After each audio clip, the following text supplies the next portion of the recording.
Hola, hola, Fátima, buen día. Ay, no lo puedo creer, hemos venido uniformadas.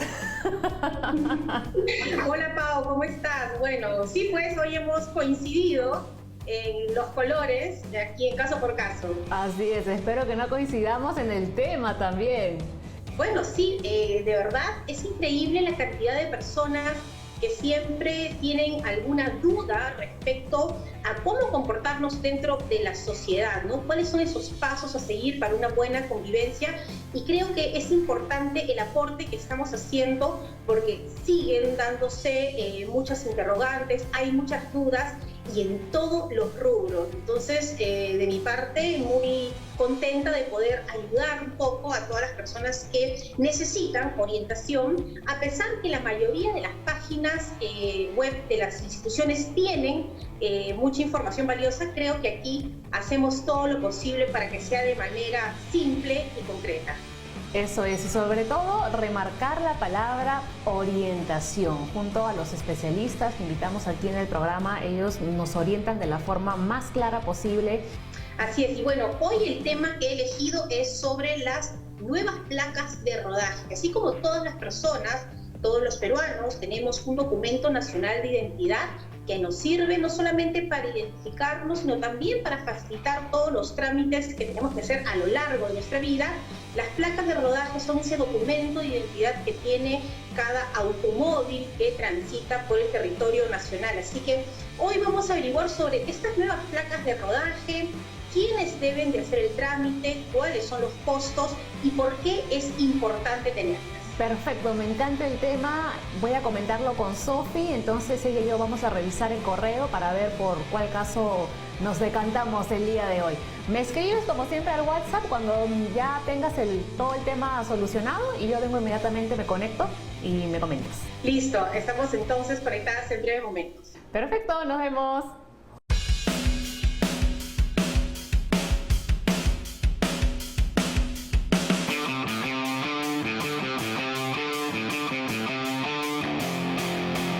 Aquí estás tomando café. Aquí estoy, me ampallaste. ¿Cómo estás? Muy bien, ya estuve conversando con Fátima, ya me comentó que eligió su tema. Nos va a explicar más adelante en qué situaciones uno debe cambiar las placas de rodaje de nuestro vehículo. Qué importante, creo que es un tema bien interesante y ella ya, como siempre, tiene todo definido. Sí, sí, parece que alguien le escribió justamente consultándole eso y bueno, pues ha elegido el tema. Inmediatamente se ha puesto a investigar. Ahora nos toca a nosotras. Nos toca a nosotras, hay que verificar el correo. Viste que están llegando un montón de consultas. Sí, lo cual es bastante bueno considerando que nuestro programa Caso por Caso está para eso, para absolver las dudas que tengan los y las televidentes. Así es, Sofía, aquí estamos para asesorar a nuestras y a nuestros televidentes. No perdamos más tiempo, hay que ponernos a trabajar. Así es, empezamos entonces.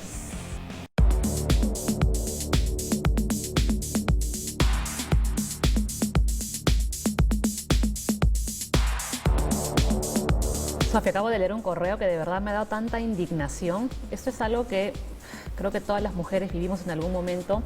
Me han escrito unas chicas que han sufrido acoso en el transporte público y quieren saber qué tienen que hacer en estos casos, a dónde acudir, a quién acudir y por eso nos han solicitado un poco de ayuda aquí en Caso por Caso.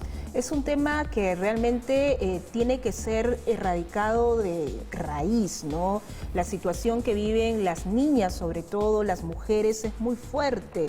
Lamentablemente, creo que más de una podemos contar experiencias tristes en el transporte público y hay una forma de violencia que tiene que ser visibilizada, ¿no? Esto también es violencia de género. Exacto, es una forma de violencia que cada vez se está viendo más y no hay que normalizarlo de ninguna forma. A veces una se tiene que subir a un bus o al metropolitano que está repleto de gente porque lamentablemente no hay otra forma de llegar a nuestros hogares o nuestros centros de trabajo, pero eso no significa que nos puedan tocar, que se puedan sobrepasar con nosotras. Así es, el uso del transporte público es una necesidad de la mayoría de peruanos y peruanas y también de quienes residen en el país del extranjero, así que tenemos que mejorar las estrategias también para eliminar esta situación y sobre todo sancionar a los acosadores. Este es un tema muy serio, de verdad agradezco mucho a estas chicas que se hayan comunicado con nosotras, con el programa, porque estoy segura que con la persona a la que vamos a entrevistar vamos a poder darles una mayor orientación para que ellas sepan qué tienen que hacer en estas situaciones tan difíciles, tan terribles, ¿Y sinceramente. ya tienes la persona que vas a entrevistar? Sí, yo creo que tú la conoces. Fiorella Ferrari, ella es vocera de Paremos el acoso callejero. Claro que sí, realizan muchas campañas vinculadas al acoso callejero, han trabajado con chicas en distintos distritos de Lima y también del interior del país, así que son las indicadas para que nos puedan dar todas las informaciones que necesitamos con respecto a esto. Sí, yo hace un momento me contacté con ella, me contestó muy amable, de hecho aceptó venir hasta aquí, hasta la oficina para concedernos esta entrevista. Ya debe estar llegando, así que me voy a colocar en la sala para recibirla. Qué bueno, qué bueno. Entonces, dale mis saludos a Fiorella y seguramente nos va a dar las últimas de lo que se está haciendo para eliminar el acoso callejero. Eso es, yo te dejo para que sigas buscando algún tema que te interese. Yo sigo buscando un tema y nos comentamos. Listo.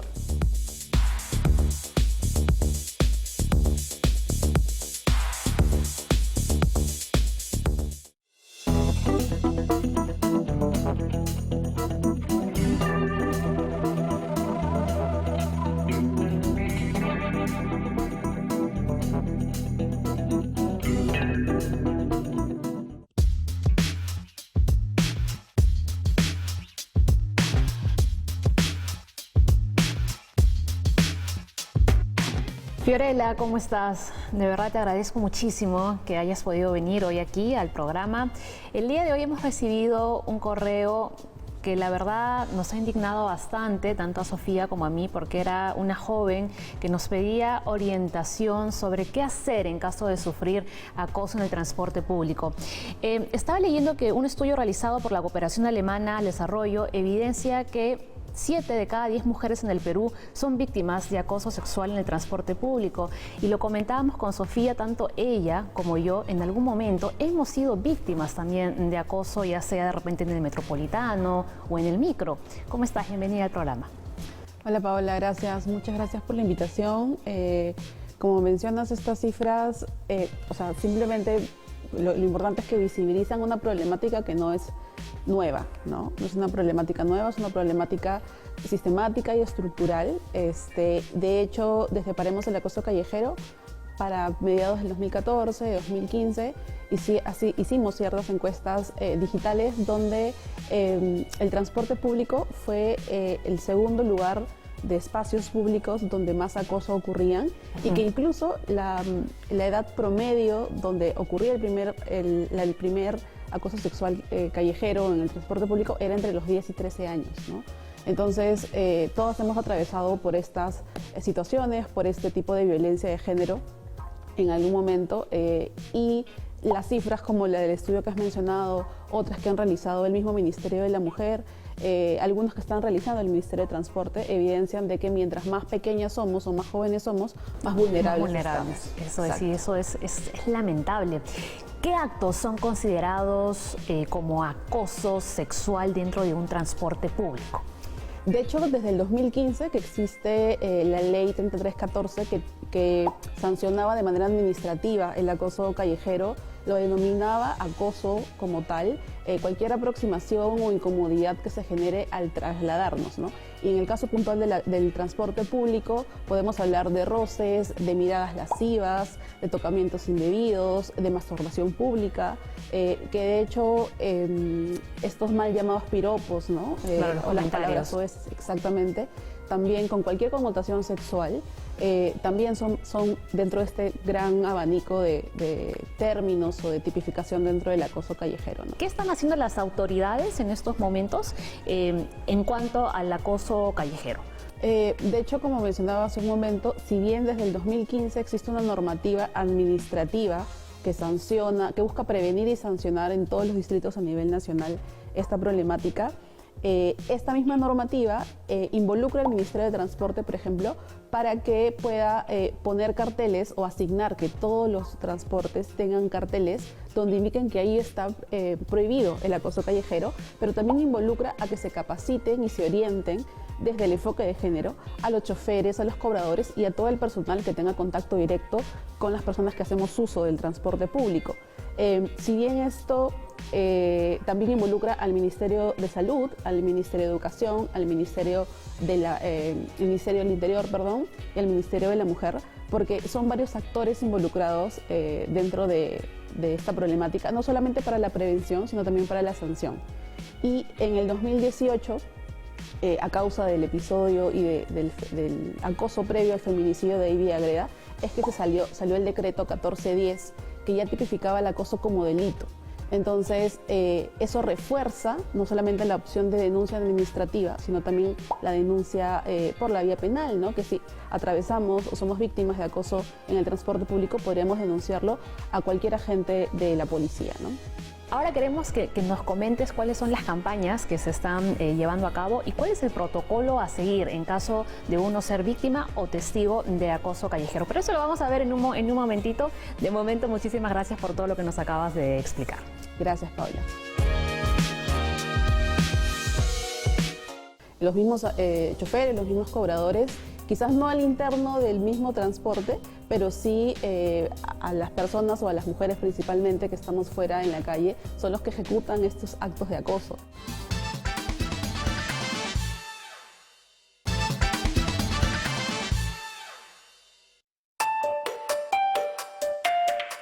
Hace 14 años, Machu Picchu fue nombrada como una de las 7 maravillas del mundo moderno. Este santuario inca fue descubierto hace 111 años por el explorador Hiram Bingham. Fue construido íntegramente en piedra en la ceja de selva de la región Cusco. Cada vez son más personas que contemplan asombrados esta maravilla, y es una de las razones por las que nos sentimos orgullosos de nuestra cultura e identidad.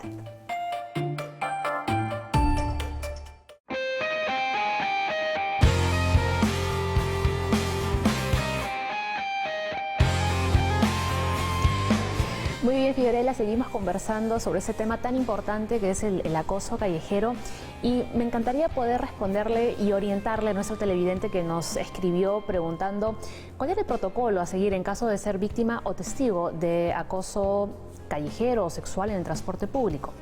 Sí, de hecho, como te decía, el mismo Ministerio de Transporte y Comunicaciones, más allá de poner este cartel y de capacitar a los choferes y a los cobradores de los medios de transporte, indican de que como víctima haber atravesado acoso callejero en el transporte público, podríamos acercarnos al chofer o acercarnos al cobrador indicando lo que acaba de suceder para que nos traslade o nos lleve al policía o la comisaría más cercano, ¿no?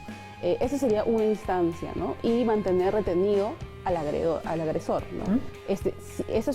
Si es que somos víctimas del acoso callejero. Si esto sucede en el metropolitano, principalmente, en el metro de Lima, volviendo a hablar, ¿no?, dentro del transporte urbano, hay botones de emergencia para poder reportar que estamos siendo víctimas de acoso.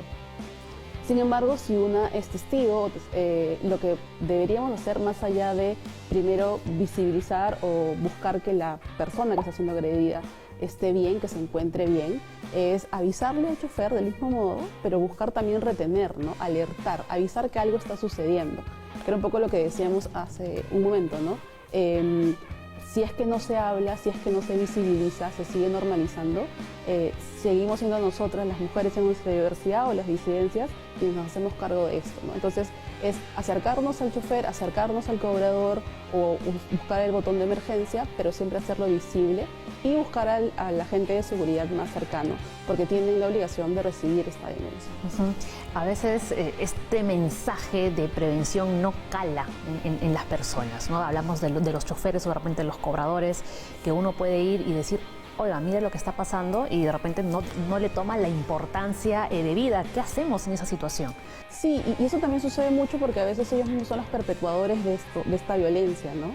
Los mismos choferes, los mismos cobradores, quizás no al interno del mismo transporte, pero sí a las personas o a las mujeres principalmente que estamos fuera en la calle, son los que ejecutan estos actos de acoso.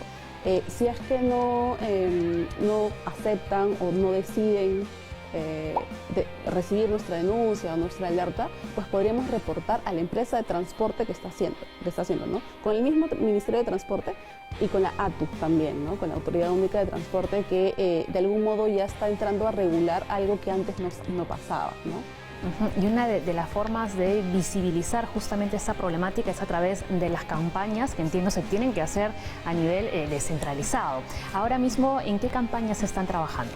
El Ministerio de Transporte y Comunicaciones acaba de lanzar hace un par de días, si no me equivoco, No va sola, que lo que busca sí es concientizar no solamente la opción de denuncia, sino también a los testigos, ¿no? Y decirles, oigan, pueden ustedes alzar la voz, acompañar a estas personas que muchas veces son menores de edad.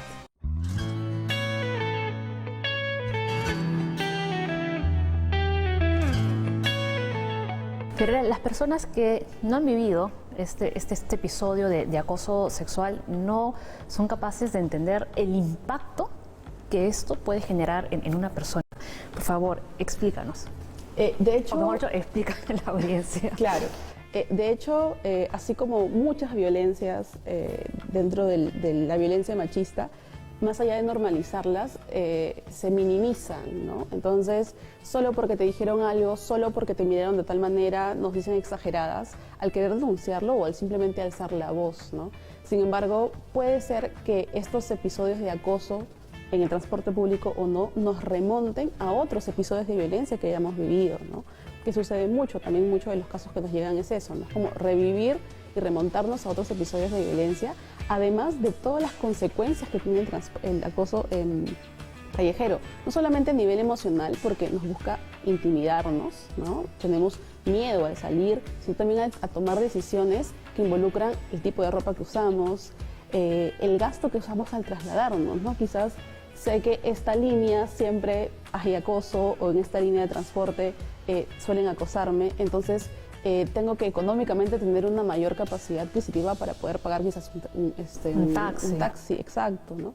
Entonces tiene repercusiones y consecuencias, no solo a nivel emocional, a nivel económico, a nivel de tiempo también, porque quizás busco otras rutas para poder trasladarme, ¿no? U otras opciones y escalas. Fiorella, muchísimas gracias por esta entrevista. Ya, mensaje final, por favor, a la teleaudiencia, tú como vocera de Paremos el Acoso Callejero.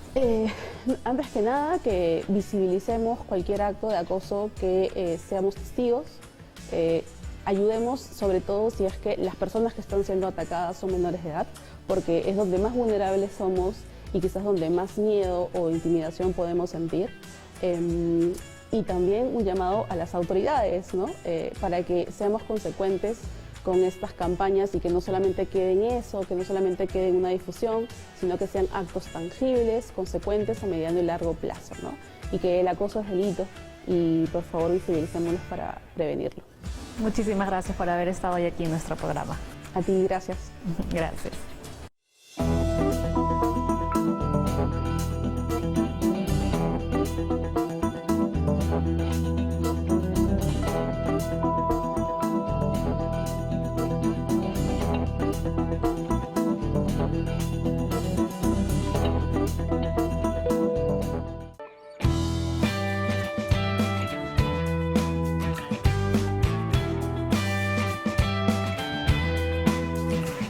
Muy bien, Sofi, terminamos la primera parte del programa. Fiorella nos ha hecho entender que el acoso es un delito. Me ha explicado cuáles son los actos que son considerados acoso sexual en el transporte y además cuál es el protocolo que uno debe seguir si es acosada o si eres testigo de un acoso dentro del transporte público. Por ejemplo, lo primero que uno tiene que hacer es avisarle al conductor o si hay un cobrador, al cobrador. Después hay que llamar al 105, ¿no? Para dar parte a la policía y el chofer está en la obligación de acudir al establecimiento policial o si ve a un fiscalizador, ir donde el fiscalizador para reportar el hecho. Claro, y por algo hay también un trabajo articulado entre el Ministerio de Transportes y Comunicaciones, el Ministerio de la Mujer, la misma policía. Entonces, tienen que actuar cuanto antes y ojalá que las chicas que nos escribieron puedan tener de esa manera la mejor orientación y hacer el proceso, la denuncia que corresponde. Sí, porque es increíble que uno a veces sufre esta clase de acosos y a veces uno prefiere quedarse callada, no decir nada, por vergüenza o por miedo o por diferentes motivos, y no, debemos ser valientes y debemos denunciarlo. Así es, me parece muy importante y me da mucho gusto que nuestro programa permita que más personas tengan la orientación que corresponde. Y ahora, cambiando totalmente de tema, quiero comentarte lo que he elegido para investigar. A ver, cuéntame. Mira, he estado viendo sobre las pymes, las pequeñas y medianas empresas, y sabemos que esto contribuye mucho al Producto Bruto Interno, a mejorar la economía del país. Por eso es importante que haya una orientación adecuada en la constitución de estas pequeñas y medianas empresas. ¿Qué te parece? Perfecto. Bueno, sabemos que por la pandemia muchas pequeñas y medianas empresas han quebrado, pero por otro lado, muchas personas se están inclinando también a formar de repente pequeños negocios y tienen que saber cuáles son los trámites necesarios para hacerlo de forma formal. Así es, y además lo que también nos ha hecho ver la pandemia es que la formalidad nos permite acceder, por ejemplo, a créditos, a beneficios que se puedan generar desde el Estado. Ha habido oportunidades en las cuales los pequeños y medianos empresarios han tenido un monto importante para poder mantener y sobrellevar esta situación. Entonces creo que hablar de pymes se hace necesario. En estos tiempos, desde luego, la entrevista es aquí, tienes que ir a otro sitio. Justamente estoy ya contactada con la representante de la Municipalidad de Lima, Claudia Ospina. Ella me va a dar los detalles sobre requisitos para formar una pequeña y mediana empresa. ¿Qué te parece? Perfecto, estupendo. Yo voy a aprovechar en contestarle a Fátima, que me dijo que ya tenía casi todo listo para hablarme sobre el cambio de placas. Perfecto, entonces yo ya me estoy yendo y estamos en coordinación para cerrar el programa. Perfecto. ¿No tienes frío así? No. No, chao.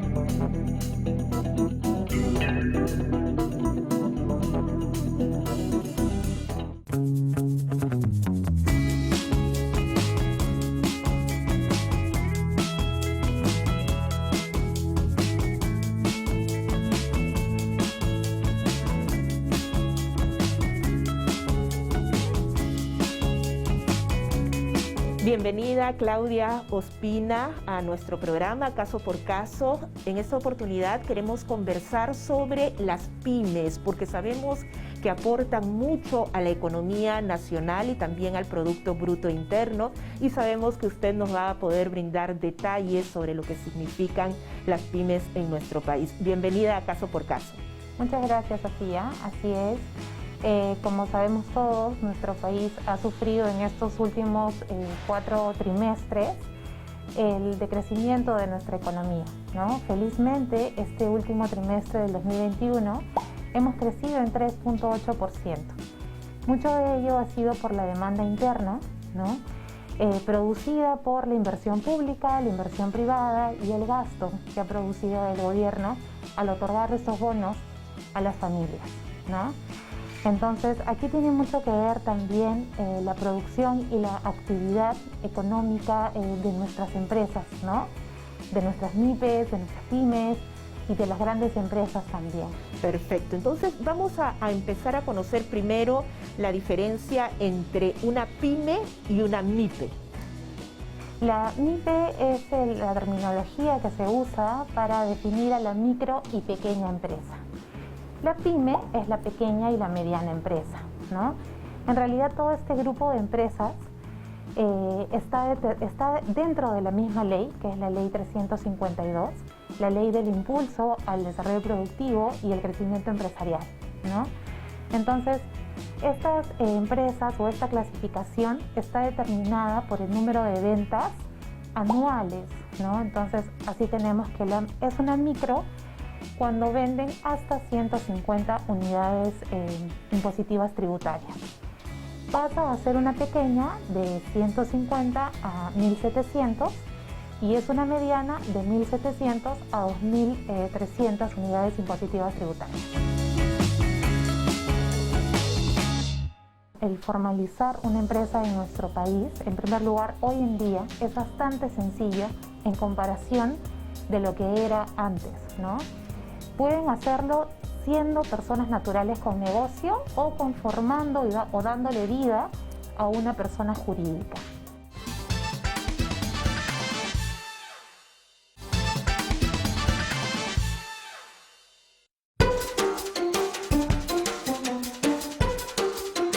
¿Sabías que 300.000 estudiantes dejaron la escuela en el 2020?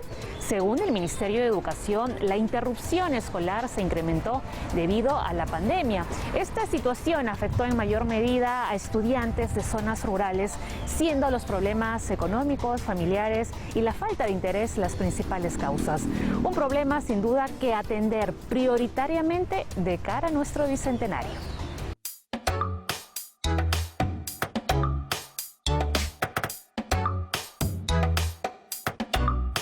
¿Y qué es lo que deberían conocer quizás nuestros televidentes y nuestras televidentes sobre las ventajas de formalizarse, de ser una pyme? Bueno, en realidad el formalizar una empresa en nuestro país, en primer lugar, hoy en día es bastante sencillo en comparación de lo que era antes, ¿no? Pueden hacerlo siendo personas naturales con negocio o conformando o dándole vida a una persona jurídica, ¿no? Los beneficios es, en primer lugar, acceso al financiamiento formal. Sabemos que nuestras empresas a veces, lamentablemente, se apalancan de financiamientos informales, ¿no? Sufriendo estos altas tasas de intereses, ¿no? En cambio, al ser una empresa constituida, ellos van a poder acceder a créditos con una tasa preferencial. Y hoy en día, por ejemplo, tenemos al FAMIPE, ¿no? Que beneficia a nuestras empresas con tasas muchísimo más bajas, ¿no? A la vez también pueden obtener justamente promoción de los gobiernos locales, ¿no? Tanto en ferias, en actividades de promoción comercial, que no accederían siendo informales, ¿no? Así también el crédito fiscal, ¿no? Al otorgar de facturas hacia arriba, ¿no? Es importante también darle a conocer esto a nuestras empresas. También tienen el seguro, pueden afiliarse al seguro CIS Emprendedor, que muy pocos conocen ello, ¿no? Pero al ser una empresa formal, tenemos la cobertura para ellos y sus empleados, ¿no? Tienen también este régimen especial de la SUNAT creado para las empresas, ¿no? El cual permite el pago de nuestros impuestos de forma escalonada, ¿no? También tienen un régimen laboral especial con muchos puntos a favor de la empresa, ¿no? Que también benefician al empleado que está dentro de estas empresas. Por último, también les permite posicionar una marca, ¿no? Porque pueden ellos acceder a separar sus marcas, ¿no? Así también poder tener acceso a mercados externos e internos dentro del mismo Perú, ¿no? ¿Y es posible que una pyme pueda exportar? Es decir, ¿hay posibilidades de una ampliación internacional si está constituida de esta manera? Sí, claro que sí, y eso es un beneficio importante, ¿no? Dentro de nuestros conglomerados económicos en el Cercado de Lima se produce mucho esta dinámica de importación y exportación, ¿no? De productos para el comercio, y nosotros como municipalidad apoyamos con herramientas técnicas para que ellos puedan crecer y puedan hacer esta dinámica de traer y llevar también sus productos.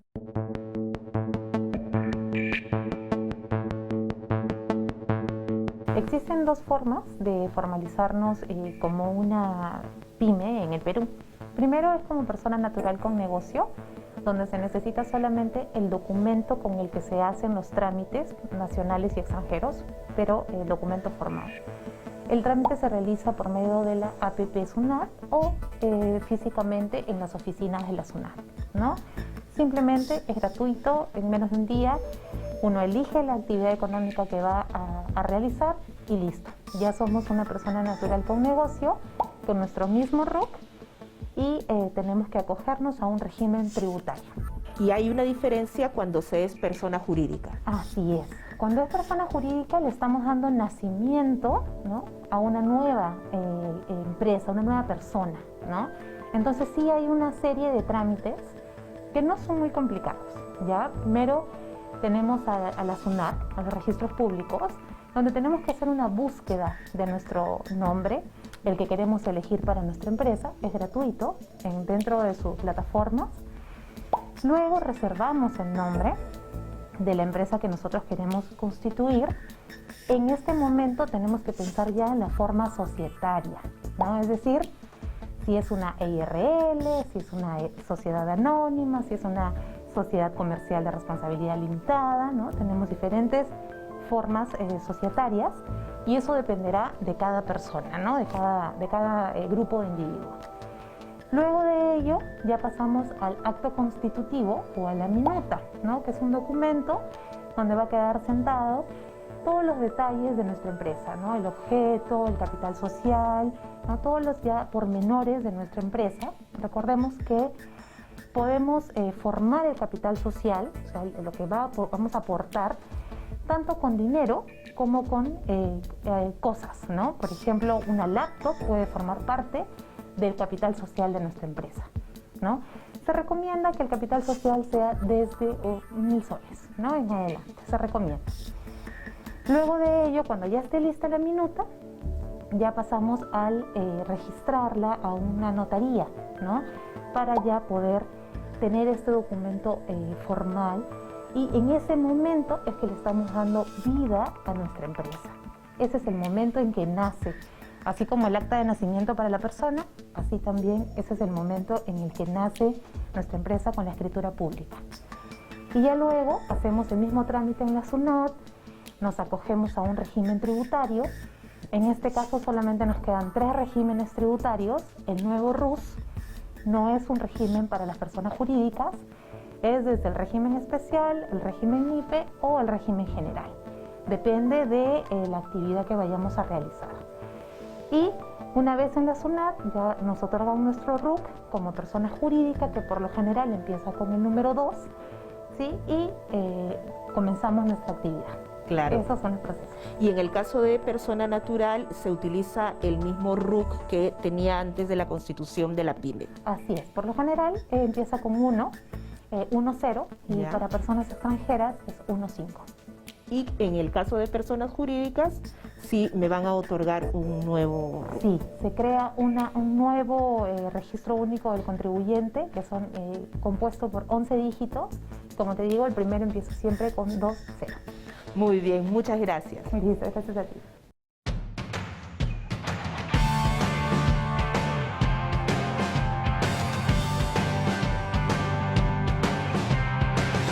Luego de conocer los requisitos para constituir una pequeña y mediana empresa, vamos a saber el paso a paso para reservar el nombre de tu negocio. Importante considerar que para realizar un trámite en línea hay que tener una cuenta previamente en la SUNAT. Empezamos. Paso 1. Ingresar a la página de la SUNAT. Dale clic en la opción Acceder a los servicios de manera fácil y segura. Paso 2. Selecciona la opción Servicios de publicidad registral en línea. Y en la siguiente ventana, dale clic en Iniciar trámite de publicidad. Paso 3. Ingresa tu usuario y contraseña previamente creados. Selecciona la opción Reserva de denominación o razón social para persona jurídica. Paso 4. Elige la opción Constitución, ya que queremos crear una PYME. En el siguiente ítem, dale clic en Denominación. Te permitirá ingresar hasta 5 opciones de nombres para tu empresa. Elige el tipo de persona jurídica que deseas. En este caso, elegiremos Sociedad Anónima. Finalmente, elige el departamento y provincia donde te encuentres y dale clic en continuar. Paso 5. Ingresa los datos de la persona jurídica, es decir, del socio representante. También la información del solicitante. A continuación te indicará el monto a pagar de 20 nuevos soles. Elige el método de pago y dale siguiente. Y listo, con esto ya tienes reservado el nombre de tu pyme.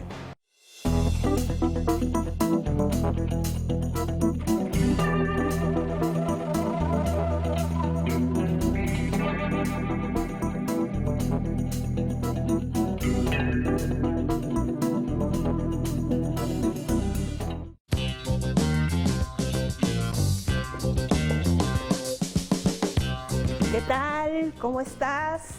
Bien, muy bien. Ya esperando solo que Fátima me diga que ya tiene todo listo para reunirme con ella a través del Zoom. Bueno, ya tengo todos los detalles sobre las pequeñas y medianas empresas.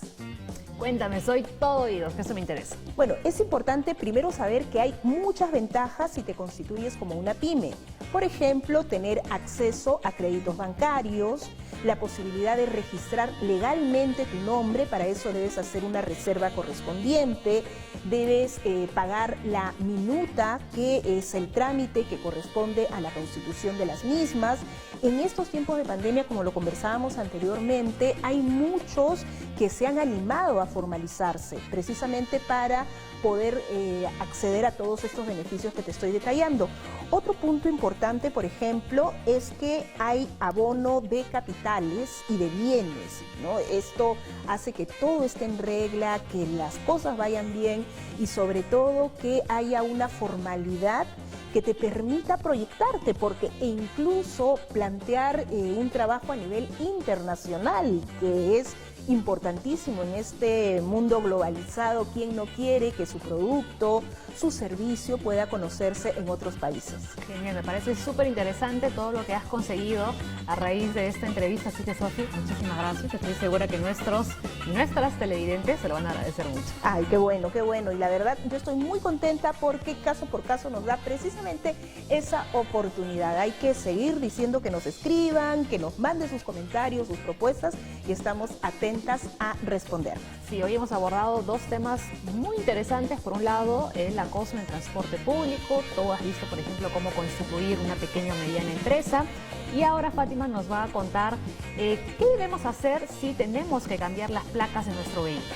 Eso es importante, ¿no? A veces hay situaciones y hechos delictivos donde las placas son precisamente reemplazadas, utilizadas y uno puede verse involucrado en una situación que no corresponde, ¿no? ¿Qué es lo que establece la norma, ¿no? En qué situaciones uno debe cambiar la placa de nuestro auto. Así que creo que ya tiene todo listo. Ah, perfecto. Voy a llevar mi agenda para ir apuntando los datos importantes. Ya. Y ya luego vengo en un momentito para cerrar el programa. Muy bien, y yo voy tomando nota de las principales ideas de la entrevista. Perfecto, nos vemos en un ratito. Nos vemos.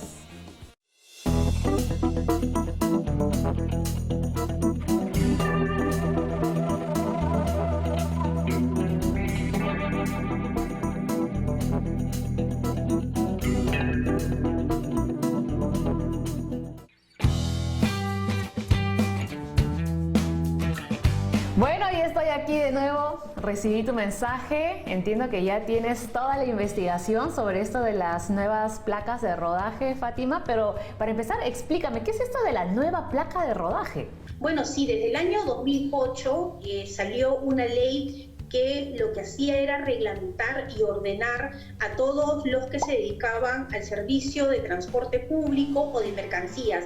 Esta nueva placa de rodaje lo que está haciendo es un ordenamiento de todos aquellos que transitan en el ámbito local y en el ámbito nacional, pero además también incluye la parte digital, la parte tecnológica. Cuando uno tiene una nueva placa de rodaje, adquieres una de aluminio, pero también un holograma, y este holograma de seguridad se le conoce como la tercera placa. Entonces, de esta manera estamos todos conectados y ante cualquier situación de emergencia o algún problema que se dé en las carreteras nacionales, podemos tener la identificación clara de cualquier vehículo. Entonces entiendo que los vehículos que tendrían que hacer este cambio de placa serían, por ejemplo, los taxis, los buses, los interprovinciales. Así es, y aquellos también que trasladan mercancías. Y es muy importante, por ejemplo, identificarse ante el Ministerio de Transportes y Comunicaciones, y en la página web de este ministerio se encuentra toda la información también detallada, si es que alguno se encuentra también en este momento. Pero hay algunos vehículos, Paola, que de todas maneras tienen que hacer este cambio de placa de rodaje. Este uso de placas es obligatorio y tenemos, como lo mencionaba, la placa de aluminio y también el holograma. Si no, se sanciona de acuerdo a lo establecido en el citado documento, que estamos hablando de 12% del valor de una UIT.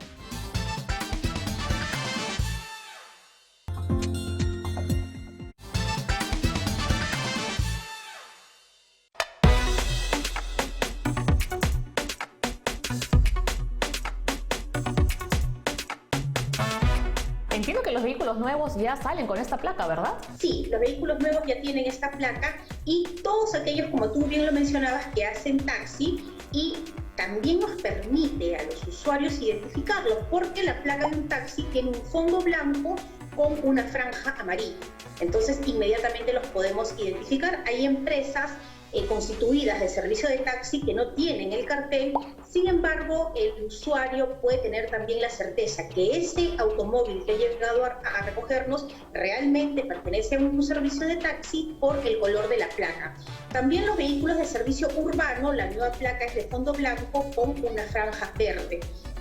Si uno ve que no tiene esta placa, por favor, es mejor no subirse a este automóvil porque es probable que si no tiene un requisito indispensable como es tener estos colores que lo identifiquen, de repente tampoco va a tener SOA o de repente tampoco el conductor va a tener brevete. Entonces es una manera de ayudarnos. También las de servicio interprovincial tienen fondo blanco con una franja naranja, y el de servicio de mercancías tiene una placa con fondo amarillo y una franja blanca. Estos colores nos permiten identificarlos, y por supuesto estas nuevas placas de rodaje, como tú lo decías, se da tanto para vehículos nuevos y también para vehículos usados que no las tengan, deben migrar a ellos. Entonces sirve por un lado para ordenar, pero también para brindarnos mayor seguridad. ¿Qué sucede si un conductor está circulando sin placa? Bueno, esto no debería de darse, esto no es posible. Incluso cuando uno adquiere un documento nuevo, lo que tiene que hacer es poner una placa provisional con el número que ya nos asignaron. Es un tema de seguridad y de identificación. Al igual que una persona tampoco debe transitar sin su documento nacional de identidad. Este uso de placas es obligatorio y tenemos, como lo mencionaba, la placa de aluminio y también el holograma. Bueno, hay un decreto supremo que dice que es obligación de exhibir la placa única nacional de rodaje. Todo vehículo de transporte terrestre que circule en las vías públicas está obligado a exhibir la placa única nacional de rodaje de acuerdo a lo dispuesto por el Reglamento Nacional de Tránsito. Y si no, se sanciona de acuerdo a lo establecido en el citado documento, que estamos hablando de 12% del valor de una UIT. Así que no es una suma pequeña, sino que es una suma grande que corresponde a la gravedad de transitar sin la placa de rodaje.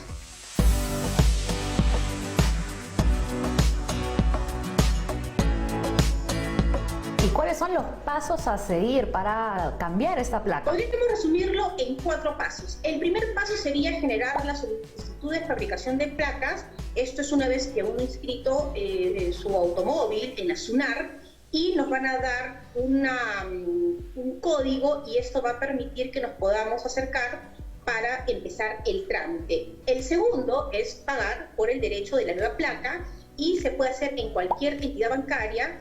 Para camionetas, autos, buses, camiones, el costo es de 114 nuevos soles, y para motos, mototaxis o motocars, el costo es de 35 soles 20. Hay que verificar siempre también nosotros que el número de placas sea correcto con la marca y el modelo que es nuestro automóvil. Eso es muy importante. Lo tercero ya sería recoger las placas que se puede hacer en cualquiera de la Asociación Automotriz del Perú, ahí la entregan, y esto se da después de 2 días hábiles para Lima, y en provincia más o menos entre 5 a 7 días. Y finalmente, colocar las placas, que ya nuestro carro va a tener la identificación, y también en el parabrisas se recomienda poner esa tercera placa, ¿no?, que es el holograma. Y para los vehículos pesados, Paola, la tercera placa se coloca, según lo que está dispuesto, en la ventana lateral delantera, en el lado del copiloto, que es en una zona fija que no se pueda mover, para poder identificarlo. Como siempre, Fátima, muchísimas gracias por habernos brindado toda la orientación necesaria en este tema tan importante. Es muy simple, es muy fácil, y recuerden que pueden ingresar a la página web del Ministerio de Transportes y Comunicaciones, o simplemente en el buscador ponen cómo generar una nueva placa de rodaje, y ahí también tendrán toda la información. Perfecto, ahora le cuento a Sofi lo que me acabas de comentar, y bueno, ya nos estaremos viendo en la próxima. Listo, Pau, estamos acá a la espera, como siempre, de cualquier inquietud, y recuerden que estamos para seguir resolviendo sus casos, sus inquietudes, y como siempre a través de la señal de TVP. Gracias, nos vemos, cuídate mucho, un abrazo a la distancia. Chao, Pau. Chao, chao.